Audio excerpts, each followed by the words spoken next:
na iniingon ako kausa nga ngano man ka Father o kamong mga pari magpatawag mamog Father. Nga niingon ra ba ng Biblia ayaw patawag og amahan or Father. Ngana. Saman hunongo na ni nato.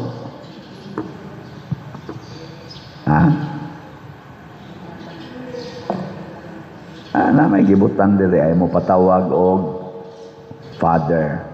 Ni ay sa mo patawag og Pangulo or Presidente.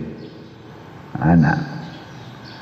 Maigsoon, ang gi-address ni Jesus mao ang garbo sa mga Pariseo o sa mga magtutudlo sa balaod. Ang garbo, kung mao na gani na basihanan, mahimotang mapahitason. Kung gusto natong patyon ang garbo, ilisa na natog saman pagka mapaubsanon, humility. Ang pagsulti ni Jesus nga ayaw patawag og magtutudlo, ayaw patawag og amahan, ayaw patawag og pangulo, pasabot sa atong hunahuna dili ta mangandoy nga kitay tigtudlo, nga kita maoy authority isip amahan o pangulo. Ayaw gyud paghuna-huna ana. Munay gusto niyang wag tangon. Kay kung maghuna-huna na gud ka nga ikay tigtudlo, adi jud ka mosugot tudloan. Kung ikay maghuna-huna nga ikaw maoy leader, adi jud ka mosugot badlongon. Di ba? Kaya kamo mga ginikanan nga ni adinhe or mga apuhan. Unsa man in relasyon sa inyong anak o sa inyong apo, unsay inyong tan-aw sa inyong kaugalingon, magtutudlo o tudloanan. Oy. In relasyon ba sa inyong apo o sa inyong anak, unsay tan-aw niyo sa inyong kaugalingon, magtutudlo mo o tudloanan? Magtutudlo, no? Mga buangon mo. Di man mo musugot, tudluan sa inyong apo. Di ba? Kinahanglan. Musugot sa tagtudluan. Pwede sad o equal lang. Magtinudlo ay ta. Posible nga ingnon kas imong apo. Kana ba yang pagyaw-yaw ma or lola, lolo, makapaimpierno ba yan na, ingos padersiano. Bisag mo anak siya, unsa may inyong itubag? Ikaw, tubag-tubag. Kana, mo anak na gani ka, impiernohono na ka anak. Di ba? Mabitaw nang sa una, na ako'y gibadlo nga akong apuhan sa pag-agawan, giingnan lang kong kausa, bata pa kay ka. Tuga-tuga diya, yaw-yaw nga rin ako. Kaya tungod anak bang diwata-diwata, kanang tuo-tuo ba? Adaghan kayo mga tiguang, akong gibadlong, kanang mga tuo-tuo bitaw. Pabindita ng daghan kayong tubig, kay ilang imnon, kay mawa ang sakit sa tuhod. Ayaw na anak. Padiroy. Dili na maayo nga dili ni mo sundo. Mao pa yung ginagitudlo sa amo sa mga katigulangan. Epektibo biya kay napader na ko. Onya di ka musugot nga wa na kay tuhod. Imnon gina ni mong tubig para mawa imong tuhod. Onya dili ni ka pa imnon ana. Sa ato pa dili na ka maayo. Ana. Unsa magigitudlo ni Kristo, sige inom anang tubig para mawa imong sakit sa tuhod. Pabinditahan ginang tubig aron mawa ang sakit sa imong tuhod o imong kasing-kasing o kanang imong mga sakit-sakit. Imog yung timbuyan ng inyong gripo, ang inyong mga imnonon. Mo na gitudlo di ay. Ha? Oy. Ang gitudlo ni Jesus unsa man? Kamatay diha. Pagpakamatay Pasana ang imong cross, ang imong mga kasakit. Nya kung ang imong kasakit kanang imong tuhod, dawata na. Imong kasakit kanang imong hawak, dawata na. Ang imong kasakit kanang imong stage 4 nga cancer, dawata na. Ay napangandoy maayo ka. Ito. Ay akong daghang kailas una hantod karon. Hala, gasto gyud. Nakumatos na kay nagka-blood clot ang utok.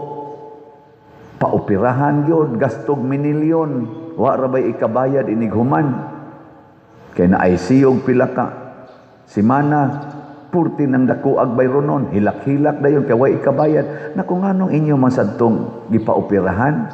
Unsa man day padir? Ay gihuwat na lang unta to ninyo.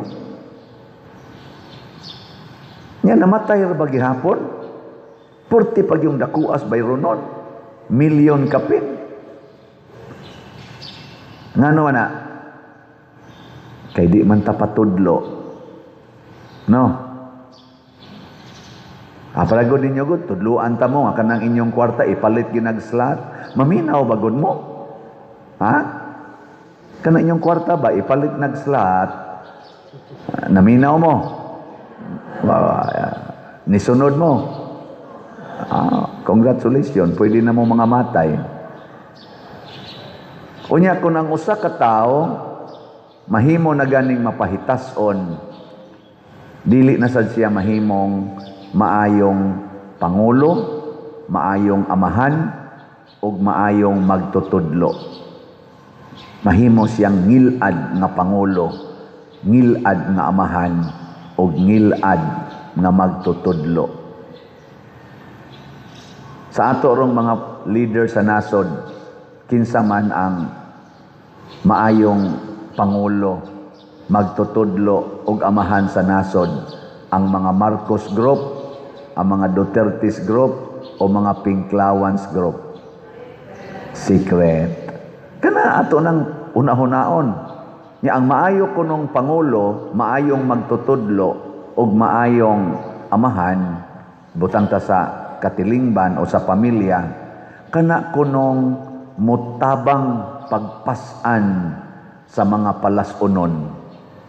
Pasabot og unsay gikinahanglan sa katawhan, ilang paningkamutan na matubag.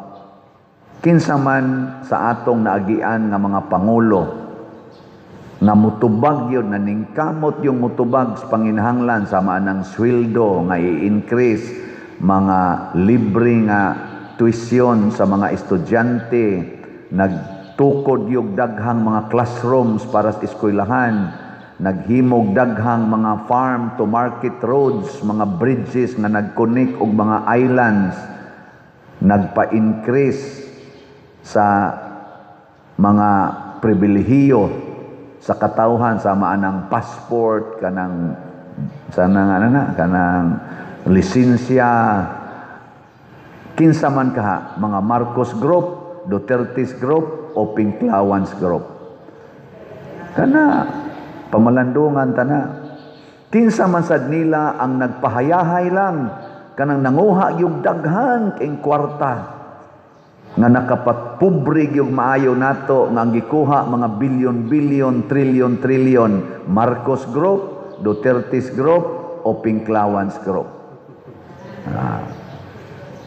Nagahiring na ron sila sa impeachment ang sana Committee on Justice sa Kongreso, gahiring bahin sa impeachment sa Vice Presidente round 2. Kay round 1 man tos una last year, karon round 2. Naay usa ka congressman nga ni-appeal niingon ato ning i-declare nga lack of substance. React dayon hastang chair. Sa taon sana ilang isulti ana, inigsulti nga I like to propose ana sana ilang isulti ay objection, Your Honor. Mo na dayon mo object.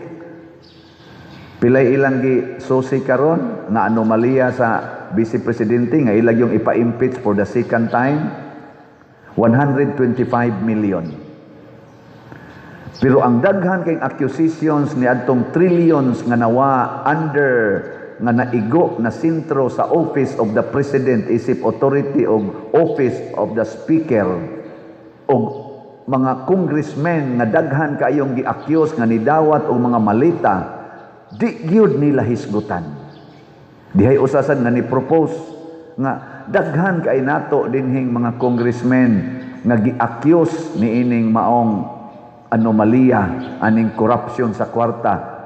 Ato ka sa ning hisgutan para mahimot ang impartial sa atong status kaysa matas mga tao ra ba kurakot kaayo ang daghang mga congressmen basin unya ang atong desisyon matawag nilang impartial kay in favor sa atong kaugalingon kay gipang-accuse ba sa ta gi out of order, di ta na hisgutan kay mga igo man ta ana murag inaana bang pagkasulti ang ato ra yung hisgutan kanira yung sa Vice Presidente kanang ubang kwartang nangawa sa nasod nga trillions. Kung mga igo ana ang presidente, maigo ana ang Congress, maigo ana ang Senado, ayaw na naghisguti. Kini lang yung sa Vice Presidente kay maugyod ni ang model sa dagkong corruption sa atong nasod. Sakto ka na? Kamu sakto ka na? Secret. Mailhan man anato kung sakto na makapagaan sa atong gibate. Pero dili gani musamot atong gibate. Musamot kamahal ang gasolina, punan pag inaning gubat ron sa Middle East, mao gihapoy gigamit nila diha garbo. Sa pader, nainingon akong grupo pader, padung na nig Third World War nako. Sobra pa, basig end of the world gini. Hala pa dori simbako nako. May rasag mo in ang world. Mangandam na lang ta ni, magtinarong na lang ta. Sige, lingi ay mong tupad. Na okay na nimo matapos na ang tanan. Na ba? Na okay ra nimo matapos na ang tanan. Mao na niingon ang Ginoo diri ni propeta Isaiah sa unang pagbasa nga panghugas kamo og hinluin ninyo ang inyong kaugalingon. Hunong na sa pagbuhat og dautan, buhata na ang maayo. Mag-usab unta ta gusto man katang mahunong ning gubat, magbag-o ta. Sugod sa kinatasan, hangtod sa kinaubsan. Ikaw niya pa og di sila magbag-o, pagbag-o na lang diha. Sugdis imong kaugalingon, magbag-o ta, di na ta magpataas. Di na ta magsigig panugo. Nya masuko ra bagyog di sundon. Ako sige ra jud kog hangyo, pamalit mog slat. Aron mo masayo dato lamon sultiha gamay. Pila na maroy atong halin sa grace niabot nag 181,263 ka slots na apay 518,737 ka slots na available tag 100 pesos per slot. Paspasin, igpalit, hangtod, mahurot ng inyong kwarta. Diba? Yan, naani 70 slot challenge para sa mga arang-arangan pagkabutang. Tag 7,000 sad ni. Ang atong PPSC Part 2, niabot nag 4,452 ang atong halin, na 125,548 ka slots nga available, tag 100 pesos per slot. Gasugod na itong trabaho das Bill Tower, tuloy-tuloy na ni, ato na ning paspasag palit. 100 lang kada semana, okay na kay na. Ang atong DPR, niabot nag 51,815 ka slots atong nadawat. 77 kabalay ang atong mahimo ani. Mga igsoon, ang kwarta dili mo'y makalipay. Hatag na, itabang na. Unsa may makalipay nato ang Ginoo. Ug kanus aman talipayon sa Ginoo kon kita muhatag jud og pangalagad nga mapaubsanon ngadto sa uban. Matod palagi sa Ginoo, ang sukdanan nga inyong gamiton sa uban, mausad na ang akong sukdanan para ninyo. So kung maningkamot ang lipayon nato atong isig katao, kita sad lipayon sa Ginoo.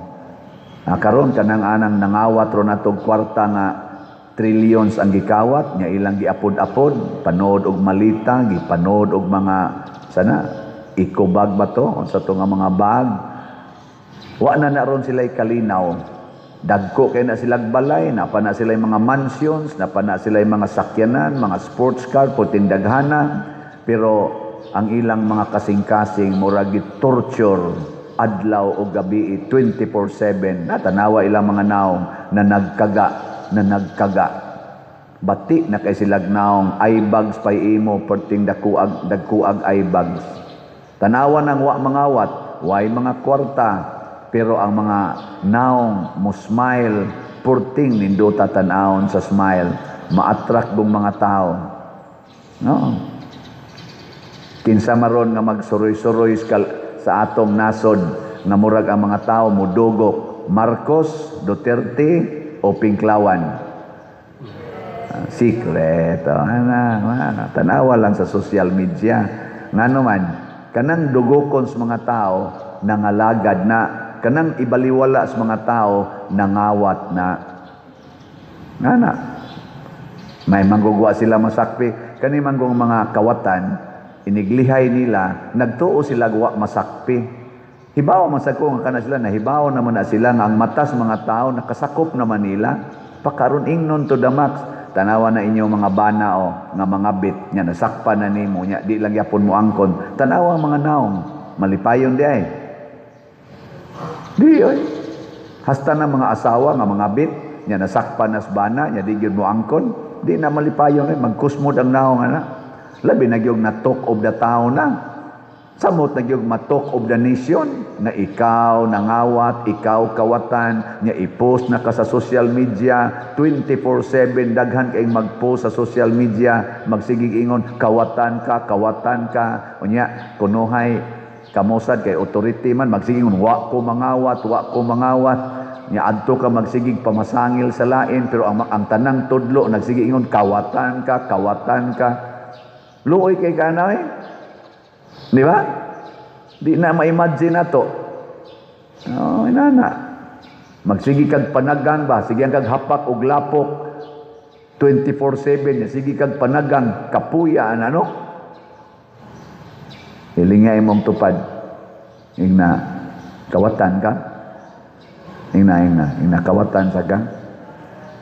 Ay, dagan kayo nato kawatan. Napa man gani gitawag og kawat sa atubangan. Unsa man ang kawat sa atubangan? Ako lang ning hisgutan ang pipila kanang manindas karsada. Imong gikawat ang lugar. Mo parking sa public road. Gikawat na nimo atubangan pagis publiko. Di ba? Kabantay mo ana. Mo parking ka sa public road, gikawat na nimo. Maninda ka ana yung karsada mismo. O ana gikawat na nimo. Mao na gitawag og kawat sa atubangan. Kay public use man na imong gihimong private use. Naidaghan nato ana manimba gani nang uban. Napatay ko ani, nindog lang ta.